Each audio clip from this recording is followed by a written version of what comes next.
So I changed my mind about replacing Lorkay's sidekick. Instead, what we're going to do is we're going to very quickly generate a new one by rolling a d4 for the core races of basic fantasy. There are only four. So what we're going to do is that's what we're going to do, and we're just going to look up the monster stat block for that, and that will be his new companion. We can generate names and stuff in a little bit. So we roll a 1. That's a dwarf. Sweet. So let's go ahead and generate this character real fast. Okay, so now let's roll a d4 for the character's sex. So this is a dwarf that's a 3. This is a female dwarf. If we want, we can roll for their age, but that's a little risky because you might end up with something like an infant or a dying person. So we're not going to do that. We're going to assume they're just kind of a normal adult dwarf. We can roll for the disposition, though, just for some role play purposes. 2, they are friendly. She is a friendly female dwarf. So that's pretty cool.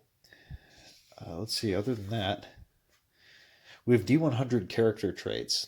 I'd like to do that just for fun, and then we got to get back to the fortress because the sea serpent kind of beat us up last time. So,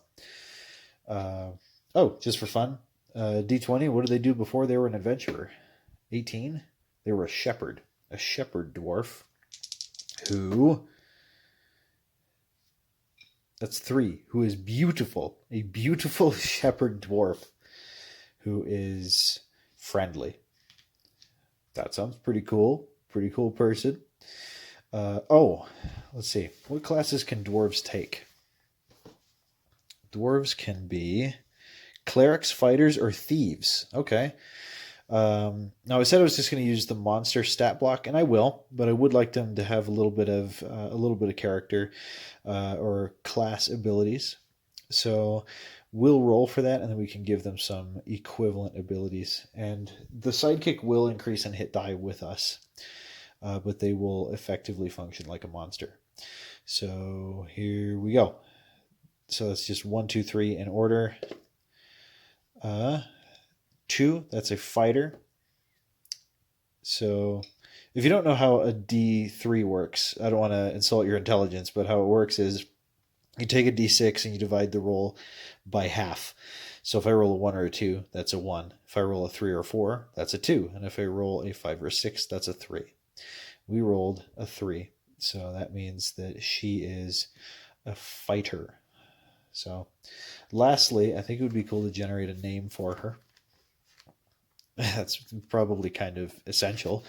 So we have D100 female names for our beautiful shepherd friendly dwarf fighter, and her name is 70. Her name is Oshalin. Oshalin, that's quite the name. So I'm going to make a 3x5 card for her, and I'll be back in just a moment. So here we have Oshalin's 3x5 card. I decided to make her a mercenary, which is a first level fighter, which means she's equipped with chainmail, a shield, and a long sword.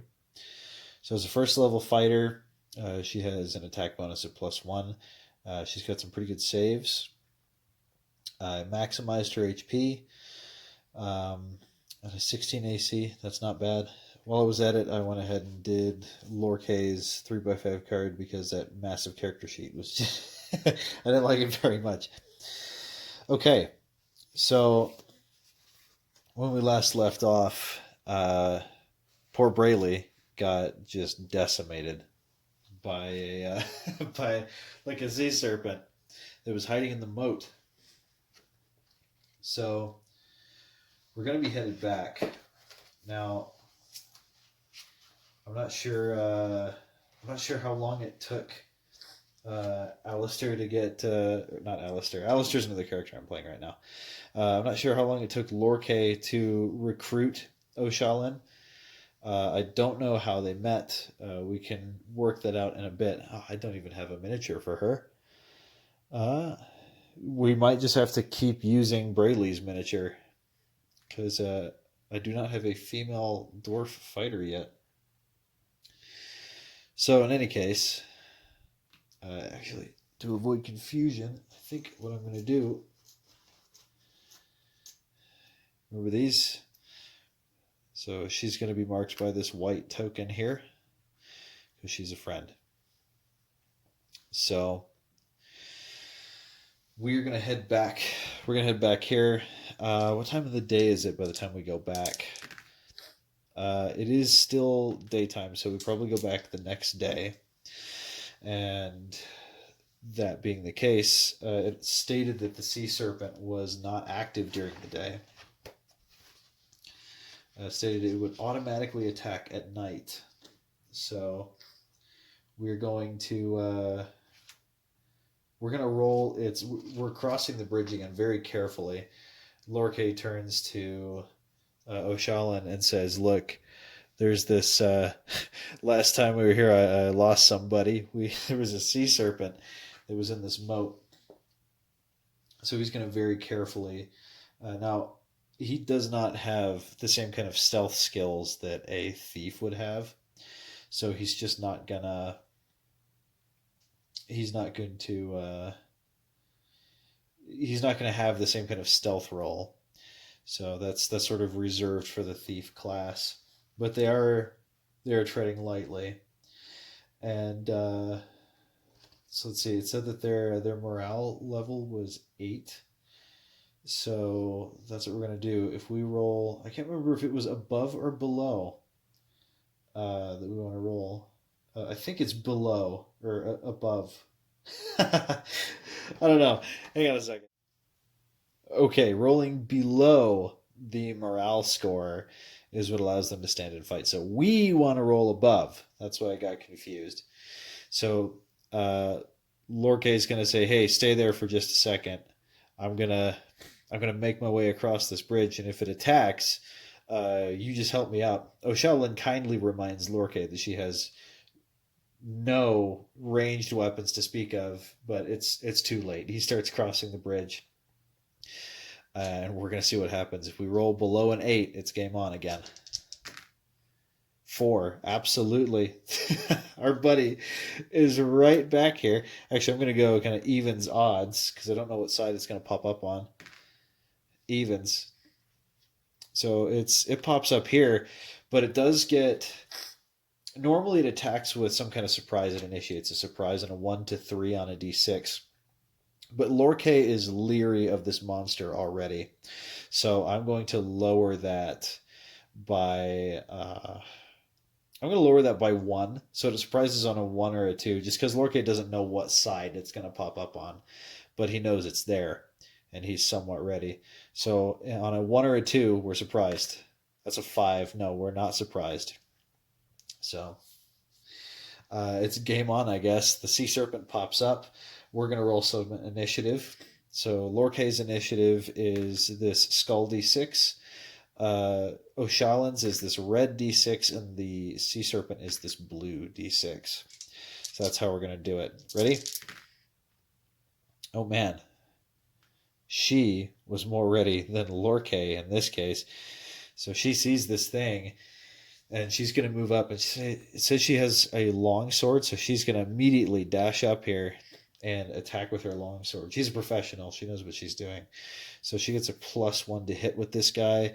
And I can't remember the armor class of the snake. Armor class of snake. Flipping through books during gameplay. Not cool. It has an armor class of 14. Okay, so she's got to roll at least a 13 to get through it, which she critically fails. Luckily, I mean, in this system, it doesn't look like. I don't think that critical failures are a thing, but yeah. So we're not going to do that. So she fails to hit the snake there. Lorkay on his initiative is going to move here, and he is going to use his caress of the grave. Oh, we did damage to this thing last time, didn't we? I think we hit it for a good 4 or 5 points of damage total in the entire encounter, which is crap. But it saves as a 2nd level fighter against spells. So 2nd level fighters save like. I still have poor Brayley's card here. So it's a 16. This guy has to roll above to resist Lorkay's magical attack. And rolls an 11. That's a failure. Lorkay does D3 horrible necrotic damage. Damage typing isn't a thing in basic fantasy, but I like to imagine. Oh, he does 3. Not bad at all. So this thing already had 5 taken off. Did it... Was it able to heal any hit points? 6, yes. And so I think not only was it healing any hit points, it healed D3. So he healed 2 hit points from last time, so it has 3 damage taken off. And took 3 more damage, so it has 14 total, which is a lot. So now this thing has 8 hit points left. 1, 2, 3, 4, 5, 10, 14. Yeah. Yeah, that's 8. All right. I can do math. We've already discussed this. Grim isn't very good at math. And I got my boogie board thing over here to keep track of hit points. So it is at 8 hit points left. Okay, however, it is its turn. And, oh, I forgot this thing has save or die poison. So let's pick a target at random. She is up front but didn't hit. He's in the back but did hit. So I'm going to say we're going to pick targets at random. So she's evens, he's odds. Evens. He's going for O'Shallan in the front there. Oh, let's not lose another sidekick, okay? Lorkay's body count is getting just as high as I hoped. It's just not the right people. He's losing all his friends. Yeah, so it gets +2 to hit, because I think it's a 2 hit die creature. Yeah. So here we go with its bite. That's an 8 +2, 9 does not penetrate O'Shallan's armor class, so it strikes in to hit her, and she bats away the strike with her shield, as though it were nothing. So let's do some more initiative here, whilst not losing all my character sheets. Oh, okay. So Lorkay and the snake go simultaneously, and O'Shallan is left in the dust here. So I'm pretty sure. So that's like simultaneous initiative. I'm not exactly sure how to adjudicate that. So what I think I'm going to do is actually re-roll these two. Step it. Oh, okay. I suppose that's fine. Snake goes first. The snake goes first. Okay, let's pick random targets again. Evens, odds. That's odds. He's going for Lorkay. He's going to go around here. And he's going to do his bite attack. Oh man, don't make me use my plot armor already. +2 to hit against Lorkay's AC of 5 because of 5. That'd be horrible. 15 because of his magical death shroud. 18. That's a 20. Non-natural, but that hits. Holy cow! All right, so that's a D8 plus poison. Okay, so he'll take his D8 damage, which will roll at 2. That's not horrible. Lorkay goes down to 10 hit points. And now he's got to save against poison. He's got to roll above... it looks like Lorkay has to roll above a 13 against poison. So that's our plan. Please, no. That's a 17. Oh, my guy. Thank you for saving against that. Now, Lorkay and O'Shallan are both going to attack the serpent at once. So here goes Lorkay's attack. He's attacking with his scimitar, and he gets a natural 20. There are no rules for critical hits in basic fantasy that I'm aware of, so that it's just a hit. And O'Shallan's going in with her longsword, +1 to hit. That's an 18. That's just fine. So Lorkay is going to be doing a D8 -1 because of his strength of 8. So D8 -1, he does 6 damage. That's not bad at all. It's a 2 hit points left.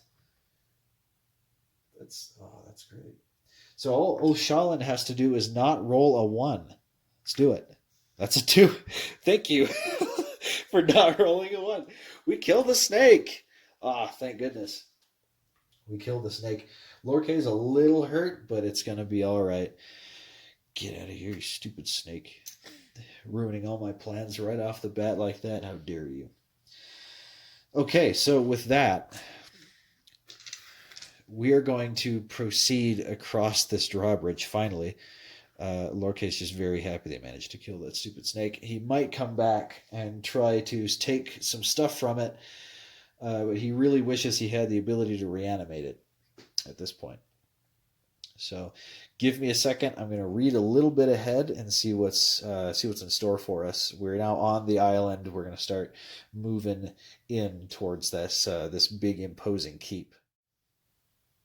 Lorkay and O'Shallan push in the heavy wooden doors and step into the foyer.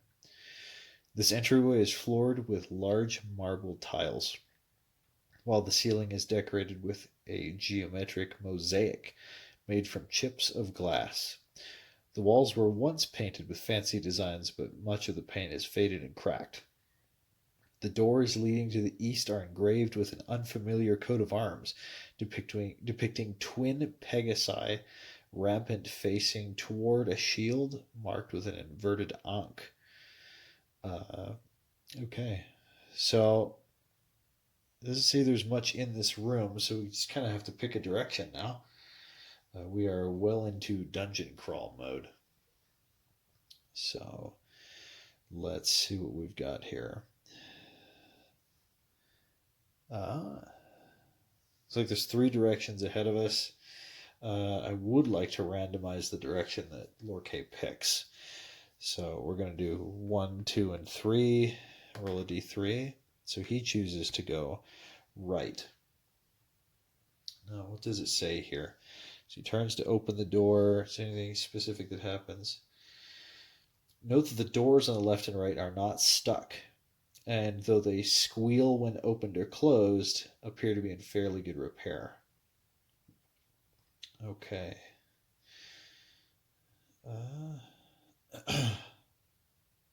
Okay, so they're not locked and they're not stuck, but they are very squeaky. So I'm going to go back and take a look at the map and see what happens when Lorkay gets through this door here. The module states that this room, being the southwest tower, is completely empty. It is featureless. There's nothing in it. But it looks like there's a door directly to the north. This is a long stone hallway leading north. It looks like there are 3 doors here, which we're going to roll for. We're going to take that one. Lorkay opens the door only to be confronted by a squad of skeletons armed with short swords and short bows. Oh man. Okay. It says there are 9 skeletons with bones. I don't know how 9 skeletons are going to fit in here. I mean, I'm not sure what the scale of these squares are. So we're going to do 3 because that makes more sense. I don't know how you're cramming 9 skeletons in there. So, yeah, we're going to do 3. Okay. I assume they immediately attack their skeletons. So let's do that. The skeletons are probably going to act on the same initiative. So they're going to act on blue. Once again, O'Shallan is on red, and Lorkay is on skull. So here we go. Oh, Lorkay acts last, O'Shallan next to last, and the skeletons who rolled a 5 are going first, which makes sense. Now, it looks like we kind of have a bottlenecked here. I'm not exactly sure. Again, I'm not quite sure what the intention was here with the squares, because I'm drawing the map as it's drawn in the back of the book sequentially. So, yeah, I'm not sure if you're going to fit 9 skeletons in there. Okay, so this skeleton up front is going to attack with, let's see, what are they armed with? It looks like they have short bows and short swords. They're a 1 hit die monster, so they're attacking with a +1.